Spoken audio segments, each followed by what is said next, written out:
सो hey guys, कैसे हो आप सभी लोग। Welcome back to my channel AG and I am मांगा। तो गाइस, आज मैं एक्सप्लेन करने जा रहा हूँ बुक ऑफ एस्पर के एपिसोड नंबर 401 को। कि काफी ज्यादा अमेजिंग होने वाला है, इसलिए पहले ही वीडियो को लाइक शेयर कमेंट कर डालना। कि जिन लोगों ने अभी तक इसके पिछले एपिसोड को नहीं देखा है तो मैंने उस एपिसोड का लिंक इस वीडियो के नीचे डिस्क्रिप्शन में दे दिया है, आप लोग जाकर के पहले उस एपिसोड को देख लीजिए। और जिन लोगों ने ऑलरेडी देख रखा है तो उनके लिए शुरू करते हैं हमारा आज का ये वाला एपिसोड। अब इस एपिसोड की स्टार्टिंग में ट्यूबर ल्यूफेंग अपने फादर से कहता है, फादर वो लोग अभी भी एक इथेरियल स्टेज के एक्सपर्ट्स हैं, इसलिए उन लोगों को 7th ग्रेड के अरे फॉर्मेशन से नीचे की कोई भी अरे कुछ नहीं बिगाड़ सकती। तो फिर आखिर उन्हें कोई होल्ड करके कैसे रख पाएगा। तो तभी कमांडर ट्यूबा भी कहते हैं कि मगर लेकिन ज़ूफेन हमारे एक्सपेक्टेशन से बाहर का है, हम जितना उसके बारे में सोचते हैं वो उससे कहीं गुना ज्यादा कर सकता है। वैसे भी अभी भी हम में से आखिर किसने सोचा था वो एल्डर सी की बॉडी को इस तरीके से डिस्ट्रॉय कर सकता है। सचमुच वो लड़का एकदम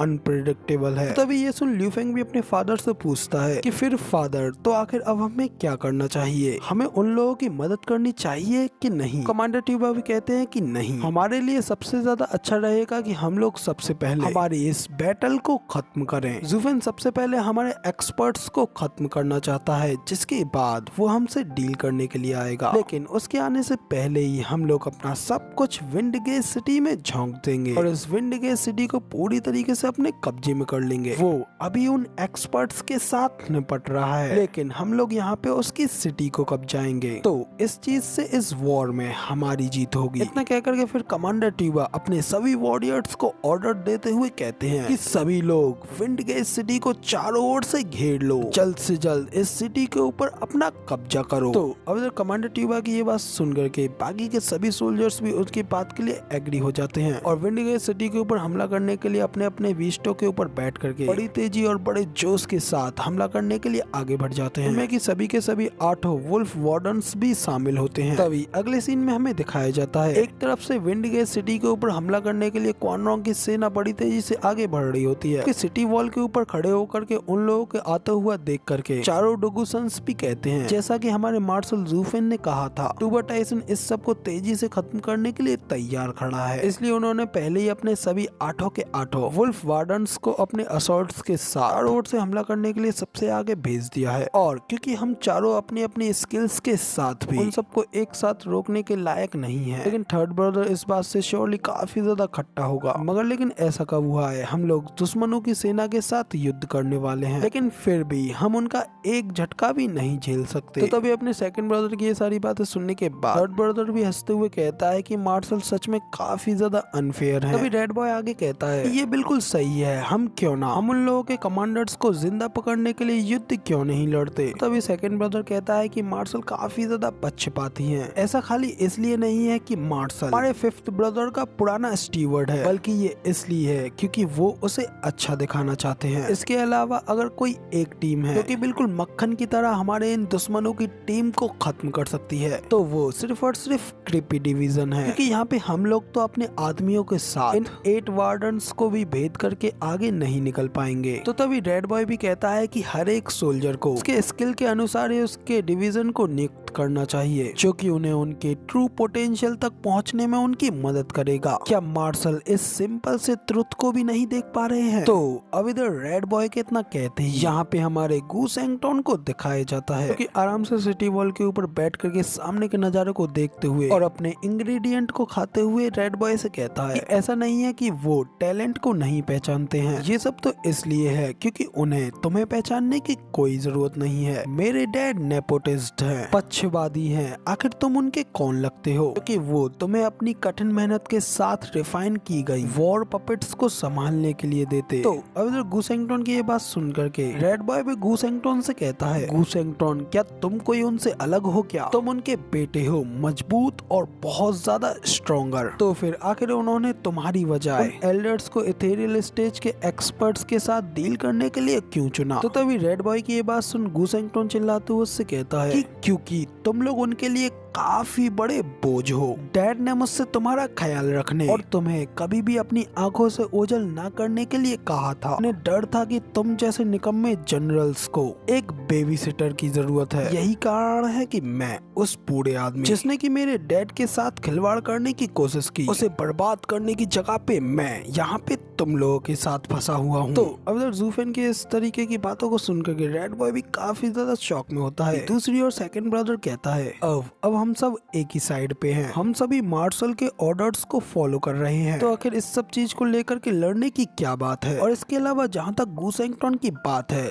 तो वो बिल्कुल सही कह रहा है। अब इधर इतना कह करके सेकंड ब्रदर सामने की ओर देखता है जहाँ पे कि कई सारे शैडो सोल्जर्स दूसरी ओर जा रहे होते हैं। उन्हें देख सेकंड ब्रदर कहता है कि दुश्मन हमारे हेड्स के पीछे अपने स्पेशलिस्ट, अपने विशेषज्ञों को भेज रहे हैं, उनके ऊपर नजर रखना। तो अब इधर दूसरी ओर उन शैडो गार्ड्सों को देखने के बाद गूसेंगटन भी उस दीवार से नीचे उतर आता है और कहता है कि इन शैडो गार्ड्सों के इतना ज्यादा करीब होने से बाकी दूसरे एल्डर्स को बहुत ज्यादा पीछे नहीं होना चाहिए। अब इधर गूसेंगटन की ये बात सुन फर्स्ट ब्रदर डुगलियान भी कहता है कि सर गूसेंगटन अब आप प्लीज हमें अपनी सहायता प्रोवाइड कीजिए और इस लड़ाई के लिए तैयार हो जाइए। तो अब इधर गूसेंगटन भी एकदम तैयार होते हुए कहता है कि तुम बिल्कुल भी चिंता मत करो, वैसे भी डैड ने मुझसे यही करने के लिए कहा था। अब इधर गूसेंगटन के इतना कहते ही यहाँ पे हमारा सीन चेंज होता है और अगले सीन में हमें दिखाया जाता है हमारे ज़ूफेन की विंड के सिटी गेट्स खुलने लगते हैं। इन्हें खुलता हुआ देख करके ट्यूवा ल्यूफेंग भी गॉड से उसी ओर देखने लगता है। अब आखिर इस गेट के अंदर से कौन निकलेगा। तभी उसके अगले पल ही उस गेट के अंदर से सबसे पहले सबसे आगे काफी सारे सिटी गार्ड्स उन लोगों के ऊपर हमला करने के लिए आगे बढ़ने लगते हैं। तो अब इधर उन लोगों को आता हुआ देख करके ल्यूफेंग भी काफी हैरान हो जाता है और कहता है ये क्या, ये तो सिर्फ डिफेंडर्स हैं, ये लोग तो सिर्फ और सिर्फ सिटी की रक्षा करते हैं, लेकिन आखिर सिर्फ वो लोग हमारे ऊपर हमला करने के लिए क्यों आ रहे हैं। कहीं वो लोग इस सब को सिंगल मूव में ही खत्म करने के बारे में नहीं सोच रहे हैं।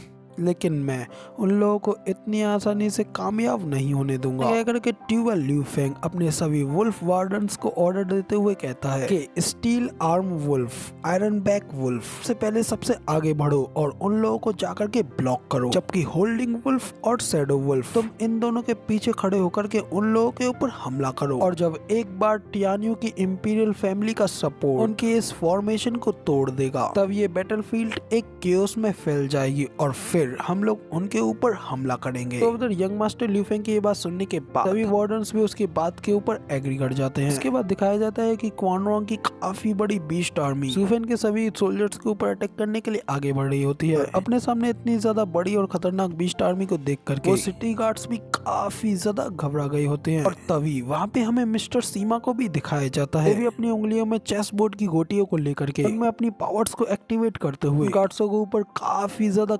खतरनाक हमले करते हैं। इस वजह से उन सभी गार्ड्सों की फॉर्मेशन पूरी तरीके से डिस्ट्रॉय हो जाती है और काफी सारे गार्ड्स मारे जाते हैं। जबकि बाकी के बचे हुए गार्ड्स वहाँ पे मिस्टर सीमा को देख करके चेस सेज कह करके वहाँ से अपनी जान बचा करके भागने लगते हैं। तो तभी ये सब देख करके बाकी के वुल्फ भी हंसते हुए कहते हैं कि बिना डुगू जेंटियान के ये लोग कुछ भी नहीं है। जरा देखो तो सही, इन लोगों की फॉर्मेशन यहाँ पे कितनी आसानी से टूट गई। इन लोगों की ये इनविंसिबल आर्मी तो बिना हमारी मदद के ही पूरी तरीके से गिर जाएगी। तो तभी ब्लड शैडो वुल्फ भी कहता है कि क्या उस मार्शल ज़ूफेन का दिमाग सिर्फ और सिर्फ मशीनेशन से भरा हुआ है, जबकि उसकी मिलिट्री डिपार्टमेंट इतनी ज्यादा कमजोर है।